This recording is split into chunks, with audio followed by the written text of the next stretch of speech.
may be done with my reading wrap up, but I'm not technically actually done with my reading catch up. I still have a couple books to do reviews and videos on. So let's start off with this memoir, Cloistered. Written by Coldstream, this was published in the last couple years. Timeline-wise, this is going to take place in the 1990s in England. In her early 30s, she experienced the loss of her father, and it really sent her reeling. She turned to Christianity, finding solace in the Catholic faith, eventually converting and joining a nunnery.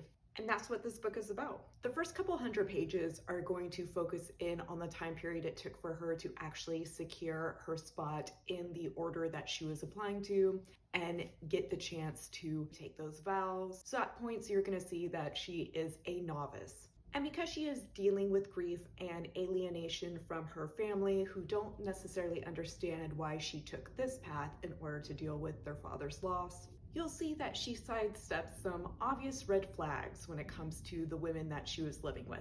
This is a book full of politics, mind games, intimidation, and frankly, mean girl behavior. As we will see a faction that is split up with trying to modernize things, and then a faction who wants to go with the old ways. You may see reference to the Second Vatican Council, which took place in the 1960s. And if you remember in the beginning of the video, I said that this takes place in the 1990s, 30 years later, and they're still trying to not change. Normally, I would say that some books are triggering, and yes, always check to see if this is going to be the read for you. But besides that intimidation, mean girl antics, and something that eventually leads to violence, I would say the amount of time that she has in order to look back at those events certainly helps to tell the story in a way that's not, well, necessarily triggering, is what I'm trying to say.